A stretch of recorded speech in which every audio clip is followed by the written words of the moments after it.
Hi guys, welcome back to another video. So today I'm going to be teaching you about Indonesian idioms in English. Jadi hari ini agak beda ya, nggak beda banget sih. Jadi video sebelum ini aku pernah bahas English idioms. Jadi bahasa gaul dalam bahasa Inggris yang aku terjemahin ke bahasa Indonesia. Nah hari ini kebalikannya. Bahasa gaul atau istilah-istilah dalam bahasa Indonesia yang akan aku terjemahin ke bahasa Inggris dan penggunaannya dalam beberapa kalimat. Okay? So, if you want to learn, don't forget to stay tuned. Hari ini akan ada 7 idioms atau 7 istilah dalam bahasa Indonesia yang akan aku terjemahkan ke bahasa Inggris. Jadi kalian bisa menggunakan ini karena sebenarnya istilah-istilah ini sering banget digunakan dalam bahasa Indonesia. Cuma kayaknya agak sulit ya kalau mau diterjemahkan dalam bahasa Inggris karena kita nggak bisa secara literal mengambil satu persatu kata-kata itu terus langsung nerjemahin, because then nggak masuk gitu loh, it doesn't make sense. Yang pertama, we have tai lalat. Mungkin kalau misalnya dalam bahasa Inggris ya, secara literal kalau misalnya kita nerjemahin tai lalat, mungkin itu fly shit, dan itu nggak benar banget. So kita nggak bisa bilang nggak bisa bilang fly shit, tapi bahasa Indonesianya kan aku jadi bahasa Inggrisnya tai lalat itu ada dua sebenarnya. Satunya itu mole. Mole itu kayak gini nih, tapi lebih besar. Biasanya kalau orang luar bilang mole itu besar gitu loh. Jadi kan ada orang yang punya tai lalat besar banget. Nah, itu bisa disebut mole. Tapi kalau kecil kayak gini atau kayak yang di tangan kalian yang kecil-kecil, enggak kelihatan ya.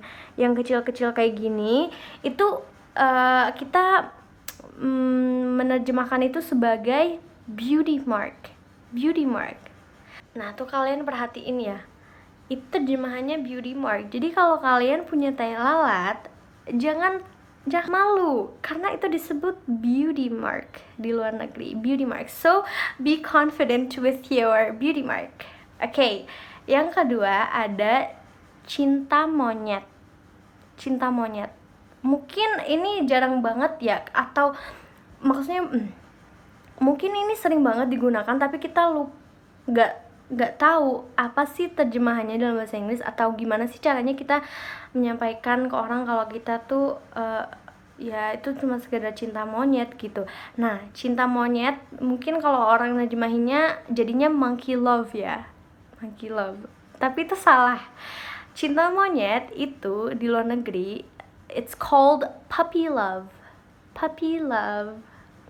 Oke, jadi ke dalam kalimatnya kayak gini ya kalau menggunakan I fell in love with him at a young age, and I was sure that I would marry him. But then I realized that it was puppy loved, and now I have moved on. Puppy love, cinta monyet. Sebenarnya aku bingung sih, kenapa kok orang Indonesia menggunakan hewan monyet, sedangkan orang lain anjing. Kalau kalian tahu, coba deh komentar di comment section, karena aku juga nggak tahu. Jadi kalau kalian tahu, coba kasih tahu ya. Yang ketiga, we have kawin lari. Kawin lari itu apa ya? Nah, jadi ini ada fun fact ya. Orang biasanya kalau orang Amerika yang mau nikah di Las Vegas, usually mereka tuh kawin lari atau mencari cara yang unik untuk kawin lari. Jadi lo bisa digunakan dalam kalimat seperti ini contohnya.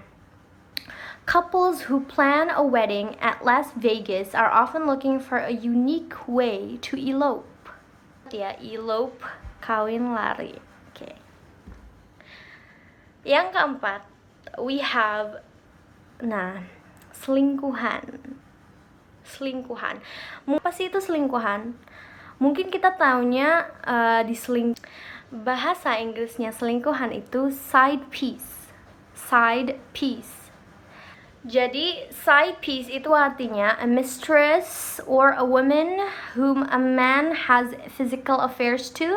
Maybe they are not emotionally attached, but physically they have some kind of affair. And it's without the intention of having serious relationship. Ya, jadi selingkuhan ya.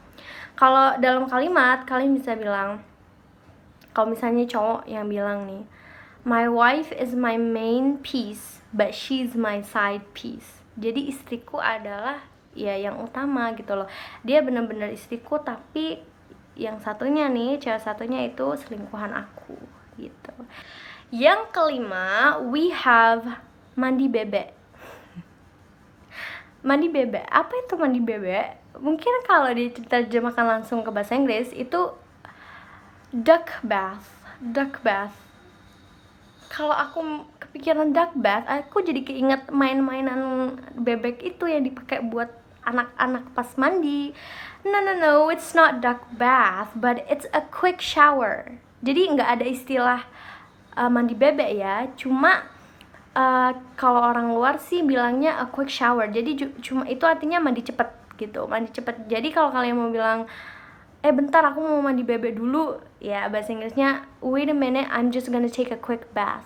Wait a minute, I'm just going to take a quick bath. Gitu ya, a quick bath, ingat-ingat. Oke, yang keenam, we have obat nyamuk. Obat nyamuk. Nah, kalau diterjemahkan secara langsung itu artinya mosquito repellent, but it's not mosquito repellent. Jadi kalau kalian mau bilang, kemarin tuh aku jadi obat nyamuk loh, gimana sih caranya bilang atau menggunakan itu? Apa sih sebenarnya bahasa Inggrisnya obat nyamuk?